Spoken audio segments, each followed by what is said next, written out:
Hi, this is George Alger. Welcome to today's segment of Our Ventura TV. Today we're going to be speaking with Kurt Buckley about long distance walking. Welcome, Kurt, and can you give us, a little summation of your long distance walking experiences? You've certainly taken it to a pretty far level. George, I've been walking since 2004. Got into it by reading Shirley MacLaine's article in the Art magazine. She did the Camino in Spain. I said to myself, I'm going to retire soon. I want to try this. And I've been walking ever since. First one was in 2004. The main reason that I evolved into why walking is that it occurred to me when you're on a long distance walk, you take the complexity of life down a notch or two or more.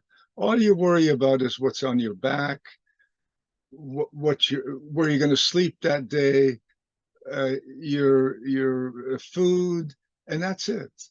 Uh, and that just brings me so much joy and so much of a lighter life for 20, 30, 40, or even my longest walk over 2,000 miles, uh, 5 months plus.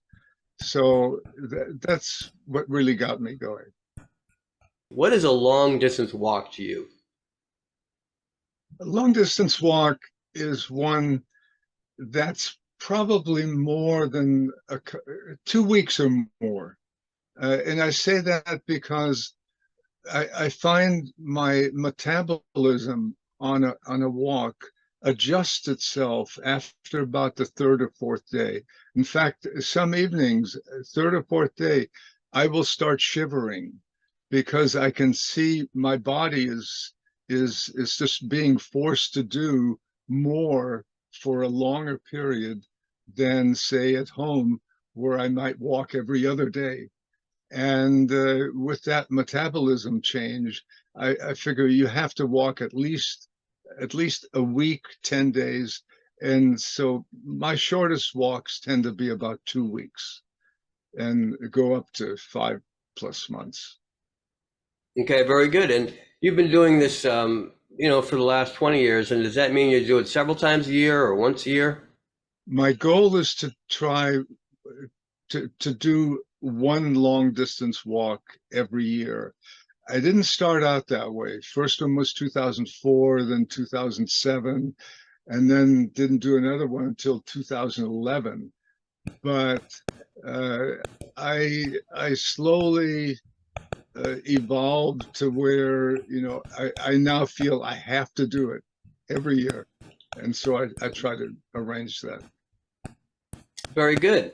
Now, for someone who might realize that there are health benefits to walking, but looks at it from a perspective of, let's say, walking around the block, um, what would you say in terms of either inspiration or just really the level of fitness or health that's required to start to move at a greater distance?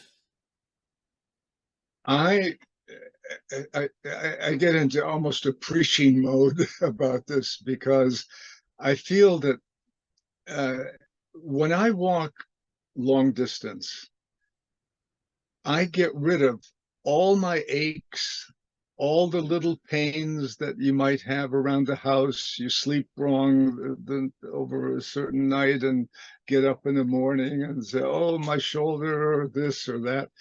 When I walk, uh, weeks on end, I find that absolutely nothing hurts. And believe me, I'm very grateful for that. I know people have knee problems and hip problems and whatever. But with me, I'm fortunate enough at age 82 that I just finished a 400-mile walk in September. Absolutely nothing hurt. So that's really my biggest joy in doing long distance walks.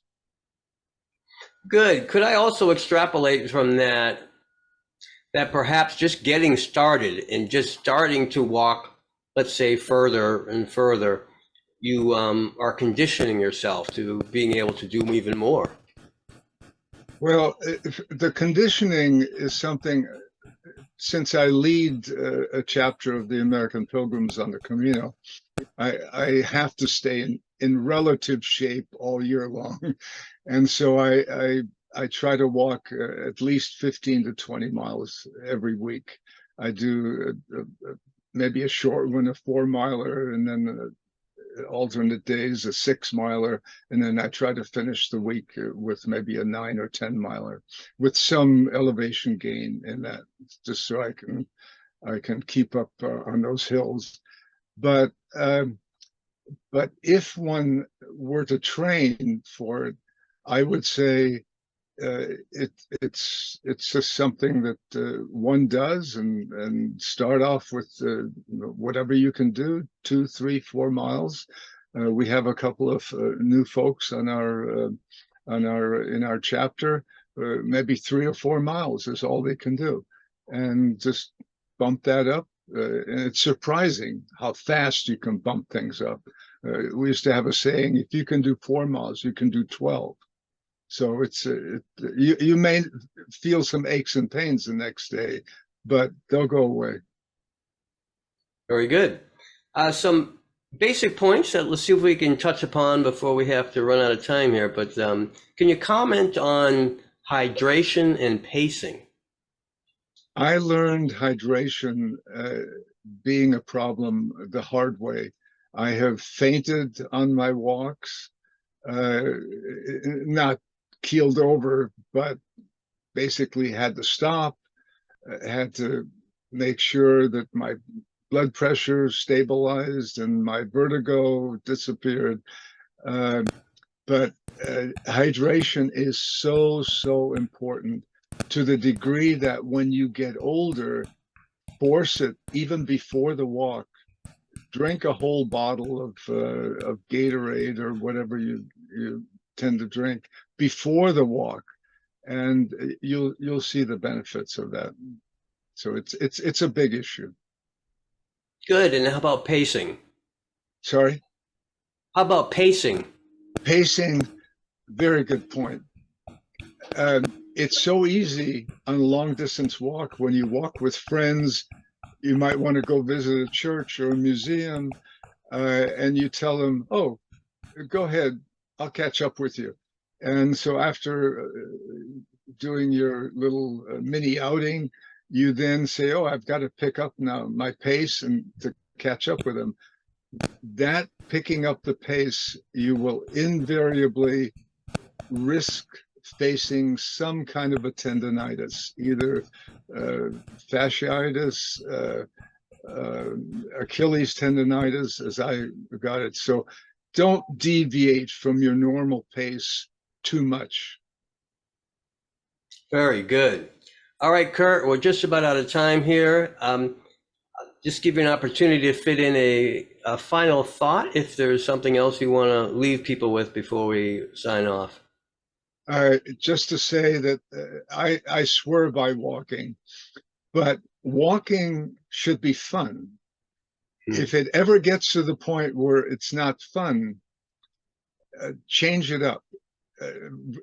Reduce your pace, do less of something, but it's got to stay at the fun level. If it's not a joyful thing, you're not going to do it. You'll never develop the discipline.